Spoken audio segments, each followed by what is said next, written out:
Hello everyone, this is Ajit. Welcome back to my YouTube channel CS Ajit. Now in this class we are going to learn how to create the salary sheet in MS Excel. Okay, to create the salary sheet in MS Excel, first you have to open the MS Excel. Clear? MS Excel open करेंगे. Open करने के बाद simple हम एक salary sheet का एक format में create करने जा रहा हूँ. So you have to focus on this one. First क्या करेंगे, फर्स्ट रो को सेलेक्ट करेंगे H तक. क्लियर? इतने सेल्स को सेलेक्ट करने के बाद go to the merge and cell option. ठीक है, मर्ज एंड सेंटर ऑप्शन पे क्लिक करेंगे तो ये सारे सेल्स क्या हो गए, आपके मर्ज हो गए. उसी तरीके से सेकंड रो को भी इस तरीके से मर्ज करेंगे. क्लियर?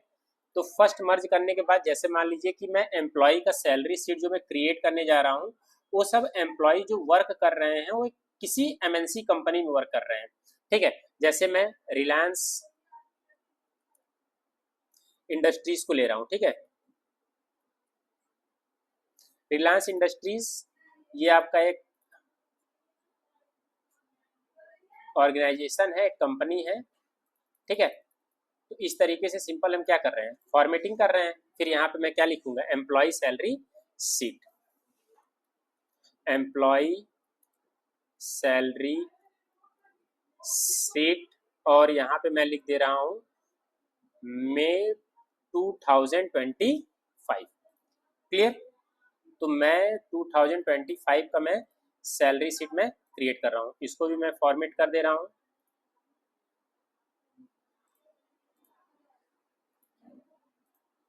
क्लियर? और नेक्स्ट हम लोग आते हैं, फर्स्ट में हम लिखेंगे एम्प्लॉय कोड जिसका शॉर्ट होगा EMP.ID. क्लियर? सेकंड आपका होगा एम्प्लॉय नेम. आफ्टर दैट कुछ अलावेंस होते हैं. ठीक है, जैसे मैं फर्स्ट ले लेता हूँ बेसिक सैलरी.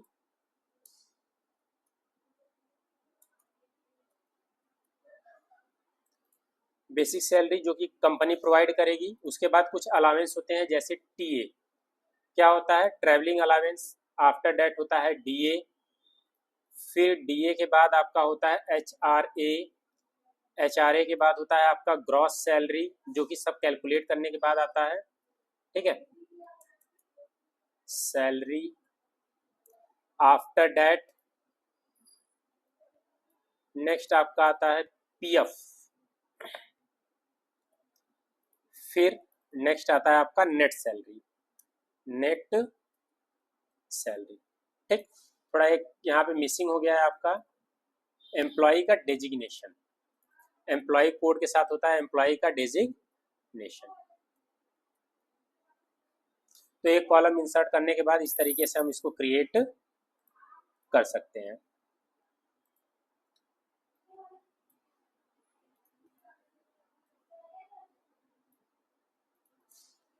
क्लियर? अब जैसे मान लीजिए कि एम्प्लॉय की ID आपका रिलायंस इंडस्ट्रीज का है, तो RI यहाँ पे सिंपल मैं लिख दूं RI101. क्लियर? RI102. अब इनको सेलेक्ट करके ऑटो फिल ऑप्शन पे चले जाएं. टोटल में 5 एम्प्लॉयज़ का मैं क्रिएट कर रहा हूँ. आप अपने नीड के अकॉर्डिंग एम्प्लॉयज़ को इंक्रीज या डिक्रीज कर सकते हैं. जैसे देखिए TA ट्रैवलिंग अलावेंस, जैसे किसी कंपनी में आप वर्क करते हैं ना, तो कंपनी वाला आपको ट्रैवलिंग अलावेंस देता है, तो इसका कुछ परसेंटेज होता है जैसे 4%. क्लियर? डियरनेस अलावेंस जिसको हम लोग महंगाई भत्ता बोलते हैं 7%. HRA हाउस रेंट अलावेंस जो कंपनी पे करती है आउटसाइडर के लिए. और आफ्टर डेट क्या होता है, PF. क्लियर? अब इन सबको मैं थोड़ा सेंटर में कर दूं.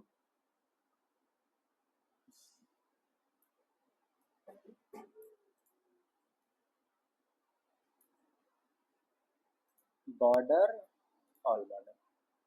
क्लियर? और इन सब के डेटास को मैं कर दूं सेंटर में.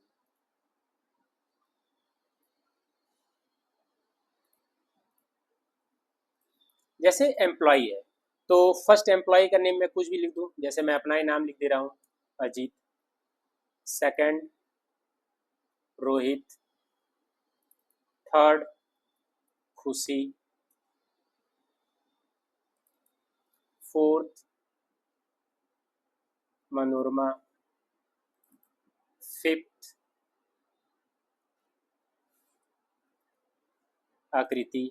इस तरीके से ये टोटल 5 एम्प्लॉयज है, मतलब मोर देन 5 एम्प्लॉयज भी हो सकते हैं।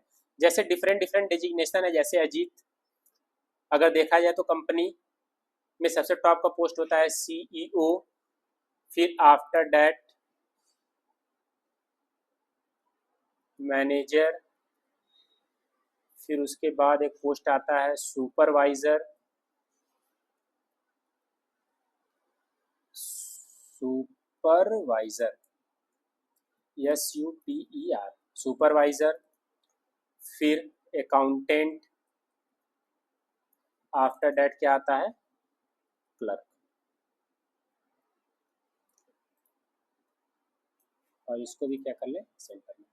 अब जैसे सीईओ की बेसिक सैलरी कितनी है, मान लीजिए 90,000 है, manager 65,000, supervisor 54,000, accountant 43,000, clerk 35,000,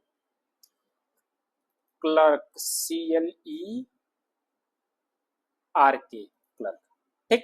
if you want to calculate the travelling allowance, तो सिंपल यहाँ पे देखिए सेल रेफरेंसिंग का जो अब्सोल्यूट सेल रेफरेंस होता है वो यहाँ पे यूज होता है। It means you have to fix the cell. आपको सेल को क्या करना पड़ेगा, फिक्स करना पड़ेगा। इक्वल टू 90,000, ठीक है, इंटू 4%, एंटर। ये क्या आ गया, ट्रेवलिंग अलाउंस आ गया। उसी तरीके से dearness allowance equal to 90,000 into 7%, dearness allowance.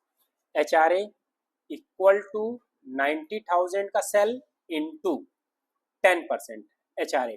After that gross salary calculate करने के लिए इक्वल टू सम का फंक्शन यूज करेंगे, ठीक है, सम बेसिक सैलरी से लेके HRA तक, ब्रैकेट क्लोज, एंटर, क्लियर। और पीएफ क्या होता है, equal to gross salary into 12% PF, enter. तो ये पीएफ कैलकुलेट हो गया। फिर उसके बाद नेट सैलरी कैलकुलेट करना है, तो equal to gross salary minus PF का अमाउंट, नेट सैलरी आ गया। इट मींस जो अजीत कंपनी के सीईओ है उनका 90,000 सैलरी है, तो ट्रैवलिंग अलाउंस 3600 है, डियरनेस अलाउंस 6300 है, और हाउस रेंट अलाउंस क्या है 9000 है, और ग्रॉस सैलरी ऐड करने के बाद इतना। फिर आफ्टर डेट पीएफ कितना है 12% है। फिर क्या होता है, ग्रॉस सैलरी में से अगर नेट सैलरी आपको निकालना है तो ग्रॉस सैलरी माइनस पीएफ के अमाउंट को माइनस करेंगे तो नेट सैलरी आएगा 95,832। ये सिंपल था अजीत का कैलकुलेट करने के लिए। अगर आप मैनेजर जो कि रोहित है उनका कैलकुलेट करना है तो इस तरीके से कैलकुलेट करेंगे, equal to basic salary into travelling allowance. Travelling allowance का जो सेल है E4 है, ठीक है। तो जो अब्सोल्यूट सेल रेफरेंस होता है, तो अब्सोल्यूट सेल रेफरेंस में क्या किया जाता है, सेल को फिक्स किया जाता है। तो यहाँ पे F4 से इस सेल को फिक्स करेंगे तो डॉलर आ गया, ठीक, और एंटर करेंगे, बस यहाँ से ड्रैग एंड ड्रॉप कर देंगे, ये कैलकुलेट हो जाएगा। उसी तरीके से dearness allowance equal to 65,000 into dearness allowance का 7%, मतलब कि F4 को फिक्स करेंगे। अब्सोल्यूट सेल रेफरेंस में किसी भी सेल को फिक्स करने मतलब लॉक करने के लिए आपको F4 प्रेस करना रहता है, या तो आप मैनुअली क्या कर सकते हैं, डॉलर साइन लगाइए, ठीक है, रो और कॉलम के पहले डॉलर साइन लगाएंगे। अब फिर ड्रैग करेंगे, यहाँ से क्या होगा, आपका आंसर आ जाएगा, equal to basic salary into 10%, और यहाँ पे इस तरीके से सेल को फिक्स करेंगे, एंटर। ये आपका आचार्य है। ग्रॉस सैलरी के लिए आपको फिक्स करने की नीड नहीं है, सिंपली आपने सम का फार्मूला लगाया था, यहाँ पे आपका रिलेटिव सेल रेफरेंस वर्क करता है, तो सिंपली आप ड्रैग कर दीजिए, ग्रॉस सैलरी आ गया सबको कैलकुलेट करके। फिर पीएफ के लिए वही सेम प्रोसीजर है, एब्सोल्यूट सेल रेफरेंस यूज होगा, equal to this cell into PF का 12%, एंटर, और यहाँ से क्या कर देंगे, ड्रैग।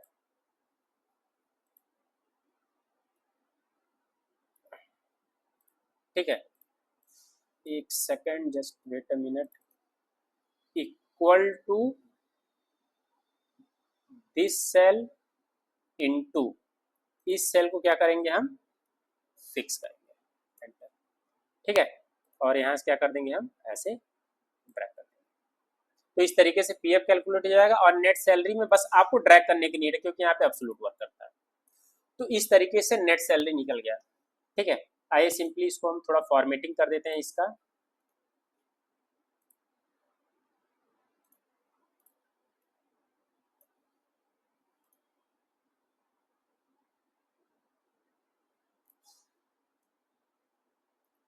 इसको सिंपल ऐसे सेलेक्ट कर रहे हैं, ब्लैक, आफ्टर दैट सारे को सेलेक्ट करके क्या कर दें, क्लियर, और इन सबको सेलेक्ट करके मैं कर दूं इसको, और ठीक है। तो this one is the simple procedure how to create the salary sheet in MS Excel. ये designation, basic salary, travelling allowance, dearness allowance, HRA, gross salary, PF, इन सबको कैसे कैलकुलेट करते हैं।